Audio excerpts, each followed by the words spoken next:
Consequence of shock therapy, यानी shock therapy के क्या परिणाम आए, क्या उसके कॉन्सेप्ट्स निकले। The shock therapy administration in 1990 did not lead to people into the promise of mass competition. Generally, it brought the ruin, the economy, and disaster upon the people of the entire region.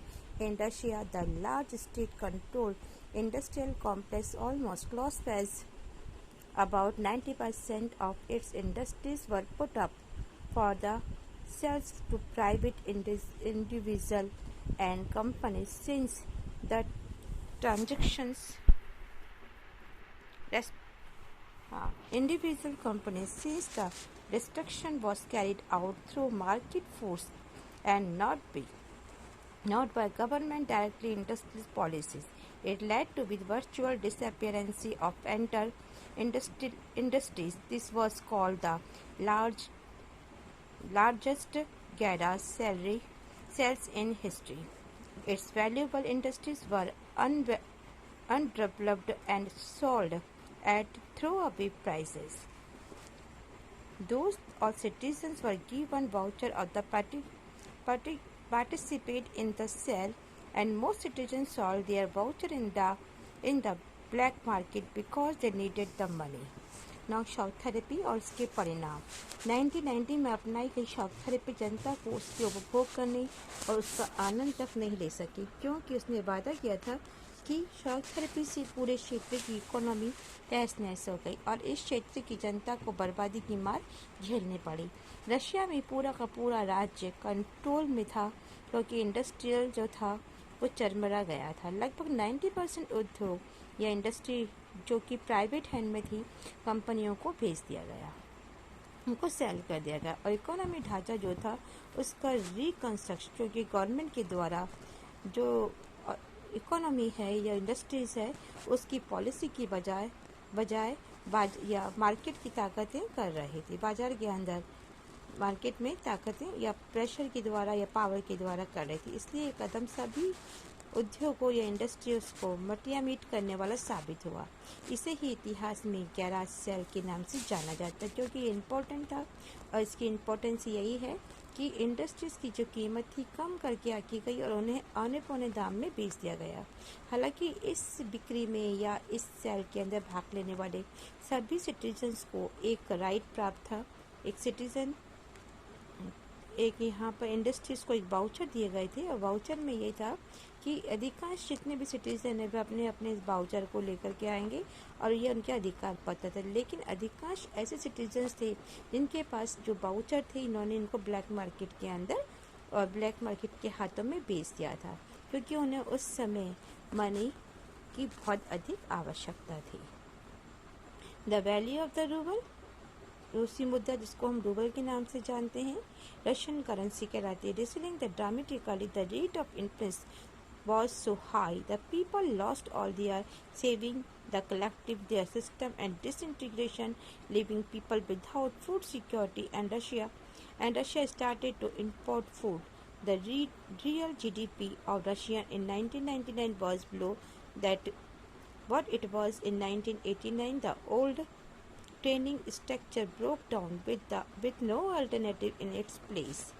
कि रूसी मुद्रा जो currency जिसको हम rouble के नाम से जानते हैं, इसका अंत एक ड्रामेटिकल रूप से हुआ। इसमें बहुत ही गिरावट आ गई और मुद्रा स्फीति इतनी ज़्यादा बढ़ी कि लोगों की जो जमा पूंजी थी, जो उन्होंने सेविंग की थी, वो भी धीरे धीरे ख़त्म होती चली गई।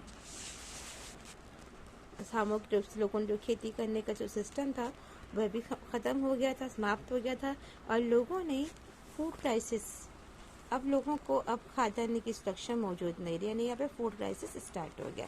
तो रूस ने फूड क्राइसिस को ख़त्म करने के लिए इंपोर्ट करना भी स्टार्ट कर दिया। 1999 में एक्चुअल में जीडीपी जो था 1989 की तुलना में काफ़ी नीचे था, और उनका जो ट्रेड का जो स्ट्रक्चर था वो ख़त्म हो गया था, और इसकी जगह किसी और व्यवस्था अभी तक नहीं ले पाई थी, कोई अल्टरनेटिव प्लेसेस की जगह नहीं आया था। The old system of social welfare was systematically destroyed. The withdrawal of the government subsidies pushed a large section of the people into poverty. The middle class were pushed to the periphery of society and the academic and intellectual manpower disintegrated the migrate. Mafia embraced in most of their country and started controlling many economic activity. Privatization led to new disparities and post-Soviet state, especially Russia, were divided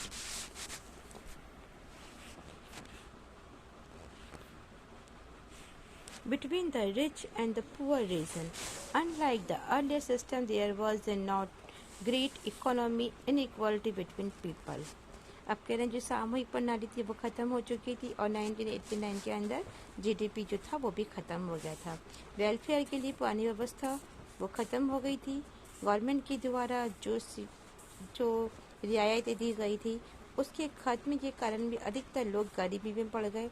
middle class के लोग जो थे उनमें अकादमिक बौद्धिक काम होने के कारण लोग जुड़े हुए थे, यानी कि वो स्कूल या कॉलेज से एकेडमिक से जुड़े होने के कारण वो लोग बिखर गए थे। कुछ तो बाहर चले गए अदर कंट्री के अंदर, लेकिन एक और वर्ग था, वो था mafia.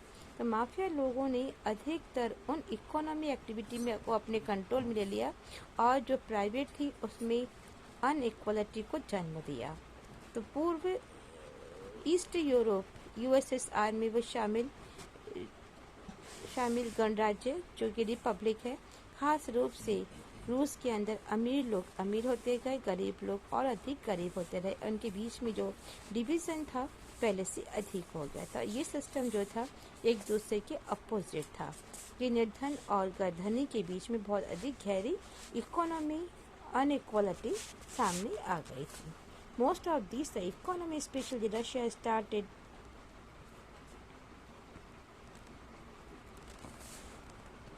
between the construction of the dramatical institution what neighbor the same attention, the poverty of demand of economy transformation, the constructions of all the country were defaulted in a hurry, and the most including Russia had a strong executive president with the wide possible power that rendered an elected parliament relative weakened, and Central Asia, the president and the great power, and several of them become very authoritarian. For example, the president of Turkmenistan and Uzbekistan appointed themselves to power first of the 10 years, then they extend for another 10 years. They allow to no dissent or opposition.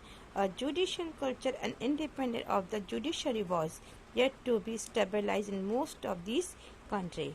अब कहते समाज कल्याण यानी welfare की जो work होते हैं ये पुरानी व्यवस्था को क्रम से नष्ट किया गया था। गवर्नमेंट ने रियायत दी गई थी, इसी कारण अधिकतर लोग जो थे गरीब तो गरीब और अधिक तो अमीर हो गए थे। लेकिन इकोनॉमिक डेवलपमेंट में को अधिक प्रायोरिटी दी गई। उस समय जो उनके पास पर्याप्त उन पर ध्यान भी दिया गया, फोकस किया गया, लेकिन डेमोक्रेटिक इंस्टीट्यूशन के निर्माण में ऐसे ही प्राथमिकता के साथ नहीं हो सका। इन कंट्रीज में कॉन्स्टिट्यूशन में काफ़ी अधिक हड़बड़ियाँ तैयार किए गए थे। रूस सहित अनेक ऐसे भी देश थे जहाँ पर प्रेसिडेंट को एग्जीक्यूटिव का मुखिया बनाया गया, उसके हाथ में हर संभव सारी पावर दी गई और इसके अनुरूप या इसके फलस्वरूप इसका रिजल्ट ये रहा कि जो अपेक्षाकृत जो वीकनेस इंस्टीट्यूशन थी उनके मध्य में एशिया और अदर कंट्रीज़ के जो राष्ट्रपति या प्रेसिडेंट थे उनमें बहुत अधिक पावर थी और इन्होंने कुछ ऐसे सत्तावादी हो गए। उनकी मिसाल ये है कि तुर्किस्तान है या उज्बेकिस्तान है, यहाँ के प्रेसिडेंट ने पहले 10 ईयर तक वर्क करा, उसके बाद उन्होंने अपने आप ही अपनी सीमा को और बढ़ा लिया और 10 साल के लिए फिर ये वापस से प्रेसिडेंट बन गए और इनके अपोजिशन में बोलने की किसी को भी कोई अनुमति नहीं थी। इसीलिए जुडिशरी कल्चर ने जस्टिस को स्वतंत्रता दी और स्वतंत्रता रह करके उन्होंने कहा कि अब आपको फ्रीडम है और फ्रीडम के अकॉर्डिंग ही आपको काम करना है। तो most of this economy specially Russia started revening in the 2010 year after this independence. The reason for the revolt for most of these countries, this economy was the export of natural resources like oil, natural gas and minerals. Tajikistan, Russia, Turkestan, Uzbekistan and major oil gas produce. Other countries have gain because of the oil pipeline and cross the territories for which they get rent. Some amount of manufacturing of the office rested. कहते हैं कि Russia सहित अधिकांश ऐसे भी country है जहां पर इकोनॉमी ने 2000 यान में बनाई गई अपनी आज़ादी के 10 साल बाद भी खड़ा होना शुरू किया, और अधिकांश ऐसे कंट्री जहां पे इकोनॉमी को रीबिल्ड करने के कारण ही ऑयल या फिर नेचुरल गैस है ऐसी या फिर मिनरल्स ऐसे प्राकृतिक संसाधन और रिसोर्सेज का इन्होंने इन्वेस्ट किया। रशिया, कजाकिस्तान, तुर्किस्तान, उज्बेकिस्तान, अजरबैजान ये सब ऑयल के और गैस के बड़े बड़े उत्पादक कंट्रीज हैं। यहाँ पर अधिक प्रोडक्शन होता है, और बाकी कंट्रीज के अंदर इस क्षेत्र के तेल की जब पाइपलाइन निकलती है तो पाइपलाइन से इनको काफ़ी अधिक प्रॉफिट होता है, क्योंकि इसके एवरेज में इनको रेंट मिलता है और कहीं हद तक ये रेंट के द्वारा अपने को वापस से रिबिल्ड करने का काम शुरू कर सकते हैं।